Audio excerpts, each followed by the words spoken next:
ఖమ్మంలో TPC chief Mahesh Kumar Goud మాట్లాడుతున్నారు. Live ద్వారా చూద్దాం. Party Congress party.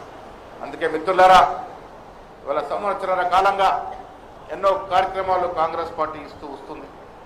అది పేద వర్గాలకు అందరూ కూడా సమన్వయం చేయాలంటే ఒక ఉద్దేశంతో ముందుకు పోతా ఉంది. ఈ దశలో ఇవాళ కిన్నర ప్రాజెక్టు వరకు ఈ కార్యక్రమం ఒక చరిత్రాత్మక ప్రదేశంలో ఈ కార్యక్రమం పెట్టుకున్నారు. మిత్రులు బెల్లా నాయక్ గారు ఇది 5వ కార్యక్రమంగా చేస్తూ ఉన్నారు, కష్టపడుతూ ఉన్నారు, మీకు కార్యక్రమాలను ఇస్తూ ఉన్నారు, మీకు అవగాహన కలుగజేస్తూ ఉన్నారు. నేను మిత్రులను కోరుతా ఉన్నాను, మీకున్న అపారమైన రైట్స్ తెలియాలి, ప్రతి గిరిజన బిడ్డకు తెలవాలి, మీ పుట్టుకతో మీకు వచ్చిన హక్కులేంటో తెలవాలి.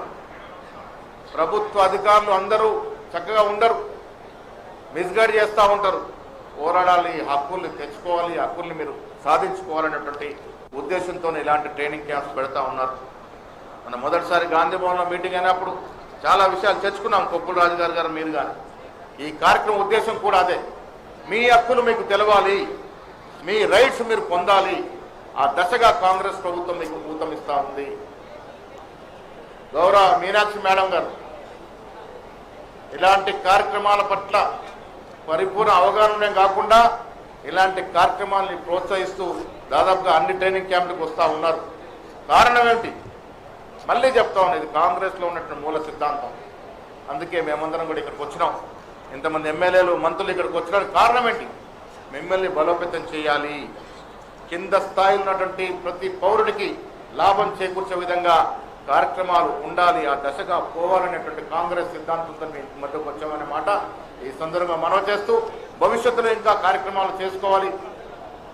రాజ్యాధికార పరంగా పిసిసిలో కూడా గిరిజనులకి ఎక్కువ శాతం ప్రాతినిధ్యం కలిగించే విధంగా ప్రయత్నం చేస్తూ ఉన్నాము. లంబాడాలకి, కోయలకి, గోళ్ళకి అందరికి కూడా రాజకీయ ప్రతినిధిత్వం ఇచ్చేటువంటి ప్రయత్నం సాగుతూ ఉంది. ఆ దశగా ముఖ్యమంత్రి గారు నేను ప్రయత్నం చేస్తా ఉన్న మాట కూడా ఈ సందర్భంగా మనవి చేస్తూ, ఉమ్మడి ఖమ్మం కాంగ్రెస్ కంచుకోట. నాకు తెలిసి ఇక్కడ